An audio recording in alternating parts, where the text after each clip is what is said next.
Assalamualaikum warahmatullahi wabarakatuh. Salam sejahtera untuk kita semuanya. Salam Bapak Gubernur Mas Anies Baswedan yang saya hormati, Sekjen PBNU, mentor saya, jajaran Forkombinda, dan terlebih kepada sahabat saya, pendeta muda, Bro Johan Sunarto. Jadi ini perpaduan antara Cina dan Jawa. Kalau Sunarto itu pasti Jawa. Serta semua jemaat yang hadir yang berbahagia. Saya ditakdirkan oleh Allah untuk menjadi seseorang yang benar-benar harus memahami makna kebinekaan. Pondok pesantren saya ditakdirkan oleh Allah berada di lingkungan teman-teman Nasrani. 60% tetangga saya adalah Katolik. Selatan rumah saya rumah pendeta, utara saya kuburan. Dan alhamdulillah seumur hidup saya tidak pernah bertengkar dengan tetangga utara saya. Saat itu saya memahami bahwa Indonesia ini adalah rumah besar. Di dalam rumah besar yang namanya Indonesia ini terdapat 6 kamar. Ada kamar Islam, kamar Kristen, Katolik, Hindu, Buddha, dan Konghucu. Saya meyakini selama orang Indonesia kembali ke kamarnya masing-masing, maka tidak akan pernah terjadi masalah.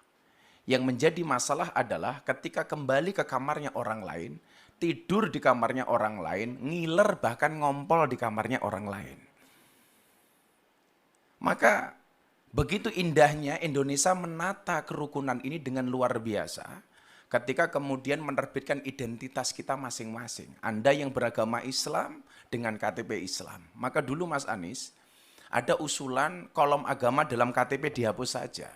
Karena dianggap ini awal dari diskriminasi. Justru saya sebaliknya. Menurut saya kolom agama dalam KTP tetap harus dipertahankan. Anda sebagai umat Kristiani berbanggalah dengan KTP-mu. Dengan Kristianinya. Anda yang beragama Islam, berbanggalah dengan KTP-mu yang beragama Islam. Maka saya menolak tegas kalau kolom agama dalam KTP dihapus. Tapi kalau yang dihapus kolom kawin atau belum kawin, saya setuju.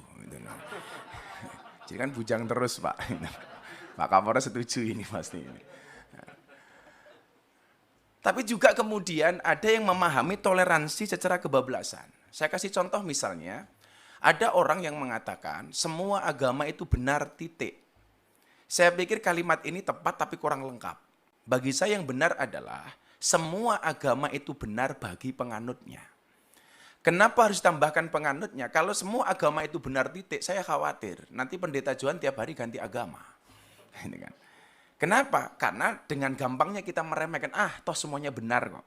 Maka kalimat yang menurut saya diksi yang paling tepat adalah semua agama itu benar bagi penganutnya. Bagi pendeta Johan harus mengatakan bahwa agama yang saya yakini adalah yang paling benar. Tetapi bukan berarti kita diperbolehkan untuk menyalahkan agama orang lain. Makanya kemudian di dalam surat Al-An'am, dalam Al-Quran, Allah Subhanahu wa Ta'ala berfirman, dan janganlah kamu memaki sesembahan selain Allah, karena mereka nanti akan memaki Allah dengan melampaui batas tanpa pengetahuan. Sederhananya adalah kalau kamu tidak mau agamamu dihina oleh orang lain, maka jangan pernah kamu menghina agama orang lain. Bahkan Rasulullah pernah mengatakan, mau enggak orang tua kamu dihina? Mana mungkin wahai Rasul, kami menghina orang tua kami. Apa jawaban Rasulullah? Kalau kamu tidak mau orang tua kamu dihina oleh orang lain, maka jangan sekali-kali kamu menghina orang tua orang lain. Maka saya selalu sampaikan, kalau orang Indonesia tidak bisa akur gara-gara beda agama, kalah dengan burung. Burung itu punya agama tapi bisa akur. Agamanya burung itu ada 2 Mas Anies. Kalau enggak Kristen, Islam. Burung Kristen buktinya ada burung gereja. Burung Islam ada burung namanya emprit kaji. Emprit kaji itu burung emprit yang kepalanya putih. Itu namanya emprit kaji. Tapi kalau ikan, Pak Kapolres, agamanya pasti Katolik. Buktinya yang paling besar namanya paus. Nah, gitulah kira-kira. Bahkan burung gereja itu sering tinggal di masjid. Karena saya dulu ketika di pondok, saya sering makan burung gereja. Burung gereja tinggalnya di masjid. Nggak ada tulisan burung gereja dilarang masuk, itu nggak ada Pak. Maka inilah saya pikir indahnya Indonesia. Yang kemudian Semua kebebasan di dalam beragama dengan menjaga toleransinya yang tertuang di dalam Pancasila dengan Bhinneka Tunggal Ikanya. Maka sekali lagi, kalau kemudian kita bisa kembali ke kamarnya masing-masing, tidak akan terjadi masalah. Ingat Bapak Ibu, saya mencatat, toleransi menjadi sulit ketika orang lupa bahwa beragama itu untuk mengatur diri sendiri, bukan mengatur orang lain. Banyak orang beragama yang bahkan belum menggenapi pelaksanaan nilai agama untuk dirinya sendiri, tapi sibuk ngurusi perilaku orang lain. Tentunya ini kurang dibenarkan. Maka begitu indahnya hubungan saya dengan kawan-kawan Nasrani di pondok saya sampaikan barangkali Mas Anies, di tempat saya itu kalau ada orang Nasrani meninggal, mereka sembahyangan untuk mendoakan almarhum. Kita yang Muslim datang Mas, di belakang. Kita nungguin, begitu nanti jatahnya makan, kita makan bareng. Ketika ada orang Islam meninggal dunia, kita tahlilan, teman-teman jemaat gereja nunggu di belakang. Ketika jatahnya makan-makan, kita makan bareng. Akidahnya tetap masing-masing, tetapi muamalahnya bisa kita lakukan bareng-bareng. Kalau Idul Fitri seperti ini, kawan-kawan saya Nasrani masak Pak. Hasil masakannya dibagi ke semua warga kampung, baik yang beragama Islam maupun yang beragama Nasrani. Begitu Natal tiba, kawan-kawan Islam gantian yang masak, dibagi ke seluruh kampung.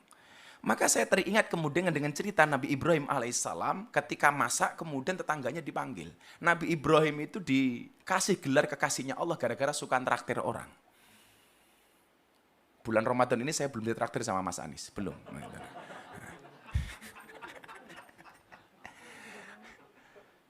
Nah, ketika makanan itu sudah ready sedia, Nabi Ibrahim memanggil seluruh tetangganya. Lucunya saat itu Nabi Ibrahim, ketika orang itu mau makan, ditanya dulu. Kamu nyembah siapa? Sesembahan kita sama Ibrahim, yuk kamu makan. Kamu nyembah siapa? Sesembahan kita sama Ibrahim, yuk kita makan. Sampai satu ketika, ada miss. Nabi Ibrahim bertanya, kamu nyembah siapa? Sorry Ibrahim, sesembahan kita beda. Aku menyembah yang lain, kamu menyembah Tuhanmu. Jawaban Ibrahim saat itu adalah, sorry kamu gak usah makan dulu. Kenapa? Sesembahan kita beda. Saat itu kemudian Nabi Ibrahim langsung ditegur oleh Allah. Ibrahim, kenapa dia nggak dikasih makan? Tuhan, sesembahan dia beda dengan sesembahanku. Apa jawaban Allah saat itu? Ibrahim, orang yang nyembah aku dan tidak nyembah aku, semuanya adalah hambaku. Yang nyembah aku kasih rizki. Yang tidak menyembah aku kasih rizki. Lah kamu loh Ibrahim, ngasih makan sekali kok kebanyakan syarat. Akhirnya orang itu dipanggil oleh Ibrahim, kemudian dikasih makan. Begitu indahnya kemudian Tuhan mengajarkan kepada kita kepada toleransi. Maka kemudian konsepnya adalah, dalam bahasa agama Islam, famang sya'afal yu'min, famang sya'afal yakfur. Anda mau beriman, berimanlah. Enggak ya urusan kamu. Di dalam toleransi, sebagaimana ayat yang kita pahami, lakum dinukum waliyatin. Untukmu agamamu dan untukku agamaku. Pak Johan, satu saat Anda datang ke pondok saya. Kalau saya pengajian di pondok, Pak, yang datang 10.000 sampai 15.000. Itu artinya apa? Saya harus menyiapkan konsumsi 15.000 untuk jamaah. Dan bapak-bapak jemaat tahu, siapakah yang membantu istri saya untuk masak? Kawan-kawan Nasrani. Siapakah yang bantu parkir? Muda-mudi Katolik. Maka kemudian banyak pejabat yang datang ke tempat saya, kecuali satu, Mas Anies, kepending waktu itu. Maka yang lucu adalah ketika teman saya pendeta di Jogja, Gus, di depan pondok ada kolam ya? Ada bro, kenapa? Boleh nggak saya mancing? Oh boleh. Akhirnya pendeta datang ke pondok saya, mancing di kolam depan pondok saya. Begitu masuk ke kolam renang, ke sawah, pendetanya bilang, Gus sorry, kaki saya korengan. Terus gimana bro? Pak pendeta gimana? Nggak boleh kena air, mbok tolong saya digendong. Akhirnya pendetanya saya gendong. Begitu saya gendong, pendetanya bilang, baru hari ini ada pendeta bisa naik haji. Wah, kan saya haji, Pak. Inilah. Akhirnya pendetanya saya lempar ke air. Biur, pendetanya protes. Gus, kenapa saya dilempar ke air? Sorry pendeta, baru hari ini ada pendeta dibaptis sama Pak Haji. Saya bilang gitu. Begitu indahnya Indonesia ketika kemudian kita saling menghormati. Saya meyakini akidah memang tidak bisa kita campur. Tetapi ketika persoalan kebangsaan, persoalan kenegaraan, kita punya visi yang sama. Dengan berideologikan Pancasila, inilah konsep yang dibuat oleh founding fathers kita. Barangkali untuk mengakhiri ini, Pak Gubernur, Pak Pendeta, dan semuanya, saya sampaikan, di saat aku menggenggam tasbihku, dan kamu menggenggam salibmu. Di saat aku beribadah ke Istiqlal, namun engkau ke katedral. Di saat bioku tertulis Allah Subhanahu wa taala dan biomu tertulis Yesus Kristus. Di saat aku mengucap assalamualaikum dan kamu mengucap salam. Di saat aku mengeja Al-Qur'an dan kamu mengeja Alkitabmu. Kita berbeda saat memanggil nama Tuhan. Tentang aku yang menengadakan tangan dan kau yang melipatkan tangan saat berdoa. Aku, kamu, kita. Bukan istiqlal dan katedral yang ditakdirkan berdiri berhadapan dengan perbedaan namun tetap harmonis. Andai saja mereka memiliki nyawa, apa tidak mungkin mereka saling mencintai dan menghormati antara satu dan yang lainnya. Terima kasih. Salam. Assalamualaikum warahmatullahi wabarakatuh.